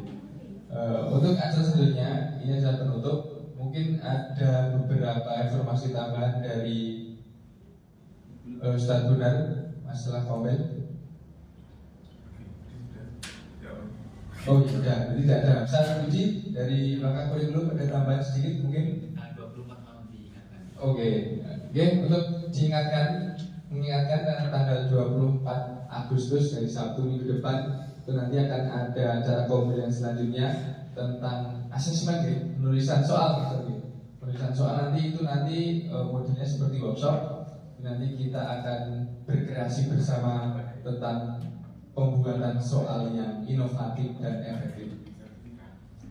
Oh ya, disediakan juga sertifikat nanti hari Sabtu. Disediakan sertifikat oleh Bapak Kepala Komil kita. Ya, seperti itu. Oke, mungkin tidak usah berlama-lama. Cukup sekian dari kami. Ada kurangnya kami mohon maaf. Kita akhiri dengan bacaan istighfar dan doa penutup majelis. Assalamualaikum. Terima kasih yang saya mohon maaf. Assalamualaikum warahmatullahi wabarakatuh.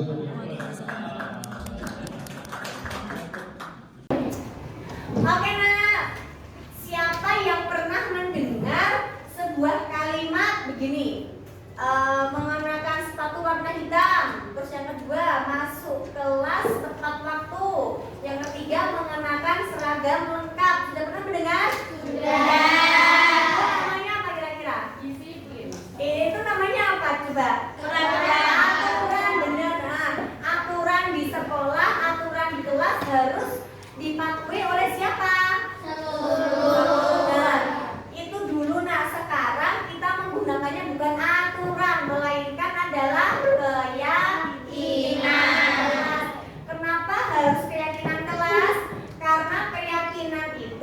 berasal dari sebuah kesepakatan antara guru dan kalian murid yang harus kita yakini kalau sudah kita yakini, kata-kata yakin sudah masuk ke jiwa kalian dan Miss juga, maka insya Allah aturan tadi yang berubah menjadi kesepakatan keyakinan, insya Allah kita tidak akan melanggar, atau mungkin kalau melanggar adalah ya wajarnya seorang manusia, karena manusia tidak luput dari kesalahan. Coba Miss pengen ada yang menuliskan aturan dulu, peraturan sekolah itu apa saja, atau tadi kan sudah disampaikan oleh Miss. Tuliskan coba aturan di sekolah atau di kelas. Syakira, ayo maju sini Syakira.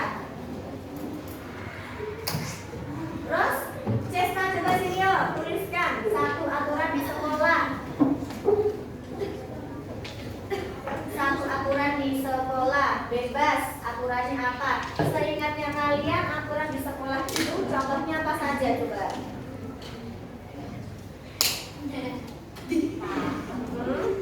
Yang agak besar tulisannya ya. Banyak banget yang nanya aturan. Kira-kira kalau kalian batin sendiri aturan di sekolah ada berapa coba aturan? Banyak. Contohnya apa ini? Yang pertama, itu baru seragam. Terus ada yang pisau-pisau itu gimana coba kalimatnya? Pisau-pisau. Dilarang, mesti kan aturan itu depan-depannya ada dilarang. Dilarang ya enggak? Dilarang bawa senjata tajam, dilarang merokok, dilarang ngobrol di kelas, semuanya ada kata-kata dilarangnya. Sudah? Oke, thank you. Cesta menuliskan datang tepat waktu. Oke, thank you. Syakira menggunakan seragam lengkap. Kalau datang tepat waktu, datangnya tepat waktu itu kira-kira kalau kita masukkan ke nilai kebajikan yang tadi sudah disampaikan apa coba? Disiplin. Nah, kemudian kalau menggunakan seragam dengan lengkap, disiplin juga, sama ya. Oke. Jadi di sini dijelaskan nilai kebajikan itu adalah nilai itu sebuah hal yang harus kita dapatkan kan, nilai kebajikan berarti nilainya itu berupa positif, kalimatnya positif. Nah kalau kayak dilarang membawa senjata tajam itu kan kayak kalimatnya gimana tuh? Menurut kalian negatif atau positif? Negatif. Nah, jadi nilai kebajikan itu selain disiplin ada juga tanggung jawab. Misalkan tanggung jawab, contohnya apa? Aturan contohnya aturan opo sing nilai kebajikannya itu tanggung jawab. Pintar. Mengumpulkan tugas tepat waktu, terus tanggung jawab dengan barang-barangmu sendiri. Nah ini nilai kebajikannya ada disiplin, tanggung jawab, kebersihan. Oh mana? Kebersihan. Apa saya kira? Apa? Kesehatan. Oke. Nah sekarang saatnya Miss bagikan stick note. Ya nak ya. Tulislah keyakinan kelas yang nantinya kita sepakati bersama. Misalkan seperti ini, aturan, dan kamu tulis juga nilai kebajikannya. Jadi dalam kurung kamu tulis nilai kebajikannya. Misalkan si Ainur langsung akuin tidak boleh membawa HP, ya kan? Berarti nilai kebajikannya apa itu? Masuk yang mana? Disiplin, apa kebersihan, apa kerapian, kesehatan, tanggung jawab? Tanggung jawab. Berarti tanggung jawab dengan barang-barangnya HP bawa tadi. Apa berarti? Disiplin. Nonton gak? Dimulai dari sini. Tolong dibagi satu. Itu di kertas hijau sudah Miss tempelkan double tick. Misalkan ini tidak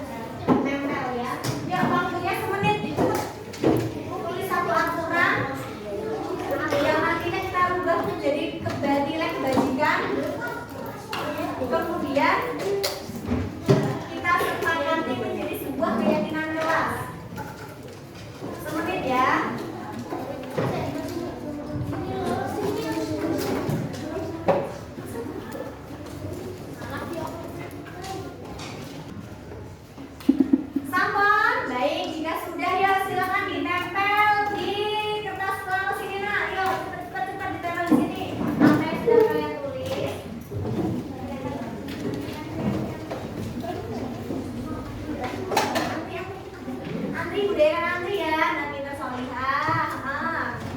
Kalau nempel jadi nempel pakai silat itu aja. Kalau enggak bantu pakai isolasi relatif double tip sama.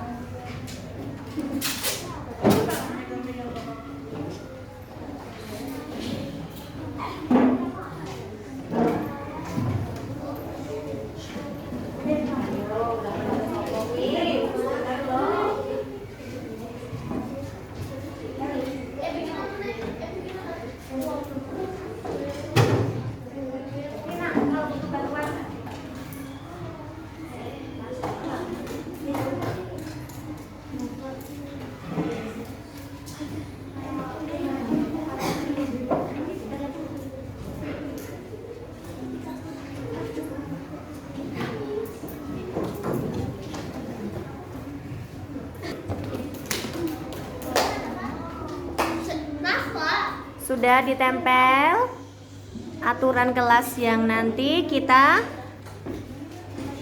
jadikan keyakinan kelas bersama. Di bawah bisa, kalau nggak nempel pakai ini nih, pakai dibantu pakai ini, pakai isolasi bening. Yuk kuno apa dok?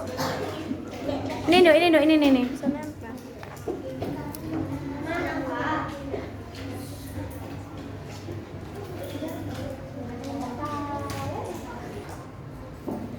Oke, sudah kalian tulis aturan yang nantinya kita rubah menjadi keyakinan kelas yang sama-sama kita sepakati bersama. Miss, minta tolong satu membacakan dong. Siapa yuk? Apakah Miss panggil? Ya satu aja. Buruan, 5, 4. Ya ini ya, pintar ini. Ini coba tolong dibaca yang ini yang pink. Tiket setelah makan. Tiket setelah makan berarti apa aturannya? Kalau dijadikan aturan kan adalah membersihkan kelas setelah makan. Nah, kalau kita rubah ke nilai positif jadinya apa? Apa Sofi? Apa Sofi? Senantiasa menjadi diri. Oke, terbaik. Kemudian ini baca lagi.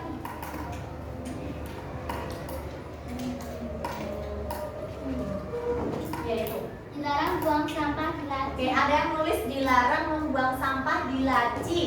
Berarti jika kita rubah ke nilai keyakinan positif menjadi kalimat senantiasa. Oke, senantiasa menjadi diri terbaik. Jadi segala perbuatan yang harus kita yakini, kita harus yakin menjadi diri terbaik dulu ya. Sehingga tidak ada lagi kita membuang sampah di laci, kemudian makan di kelas setelah jalan. Satu lagi yuk. Menggunakan seragam Oke, lengkap. menggunakan seragam lengkap. Masuk nilai kebajikannya disiplin. Berarti kalau ke nilai keyakinan positif, tadi siapa yang nulis? Menggunakan seragam lengkap. Berarti apa? Tanggung jawab tidak dengan diri sendiri. Jadi maksudnya apa? Ketika dirubah ke nilai positif adalah apa? Apa namanya? Senantiasa. Oh, senantiasa menjadi senantiasa menjadi diri terbaik. Oke. Terus ada satu lagi ya Naya. Jika kalian setelah meminjam barang teman, kalau dijadikan aturan adalah dulu tuh apa? Kalau kita jadikan aturan berarti kalimatnya setelah meminjam barang harap dikembalikan. Nah, kalau ke nilai positif, kalau bayar ke nilai positif menjadi pintar, menghormati orang lain serta barang miliknya. Baik. Oke, jadi nanti setelah ini kita tulis, nanti ada yang menuliskan di kertas besar belakang sana, ya. Kita jadikan suatu keyakinan kelas. Terima kasih, Biar duduk. Coba Miss akan mengulang tadi kenapa peraturan bisa dirubah menjadi keyakinan kelas. Karena apa tadi? Keyakinan itu adalah hasil pinter, kesepakatan antara guru dan murid. Oke.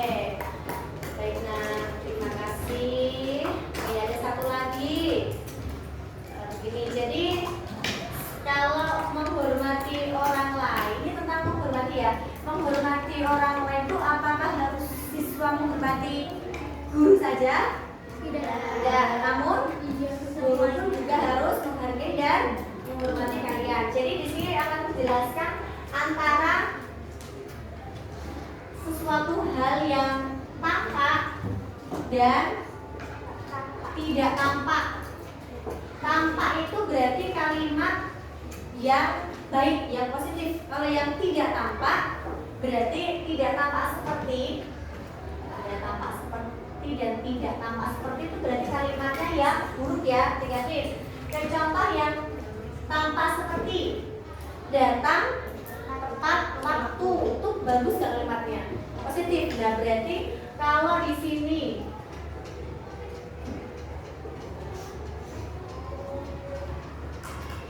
datang tepat waktu berarti tidak tampak seperti, atau kalimat negatif atau kalimat buruknya adalah apa? Pinter. Datang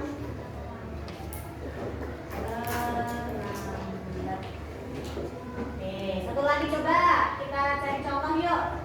Aturan yang dulu sebuah aturan yang harus kita patuhi, ada datang tepat waktu, itu tampak seperti, berarti kan adalah kalimat yang positif. Coba cari satu lagi kalimat positif yang tampak seperti. Oke, mengenakan seragam lengkap, berarti kalimat yang tidak tampak sepertinya. Oke, tidak menggunakan seragam lengkap. Baik, terima kasih. Berarti kalian sudah paham deh, dari sebuah aturan kita rubah menjadi keyakinan. Tadi apa keyakinan Lila? Keyakinan tadi adalah sebuah kesepakatan di kelas antara baik. Oke, kalau kesepakatan antara guru dan murid yang harus kita yakini bersama. Coba kalau misalkan tugas ibu guru adalah apa? Nah, tugas guru kira-kira apa nak? Yang harus diterima oleh kalian. Bentar, kalau tugas guru mengajari, berarti tugas siswa adalah menerima pelajaran. Yang kedua, tugas guru adalah memberikan tugas, berarti tugas siswa mengerjakan tugas. Baik, nanti setelah ini kita buat, sekretarisnya membuat tulisan gede guys. Kemudian kita jadikan keyakinan kelas bersama-sama. Oke, terima kasih. Saya Siti Wijayanti, rekan Bu Sinta. Terima kasih Bu Sinta atas berbagi ilmunya yang didapat dari pendidikan guru penggerak di angkatan 11 ini tentang budaya positif keyakinan kelas dan segitiga restitusi. Semoga kedepannya kita selaku guru bisa menerapkannya di sekolah kita.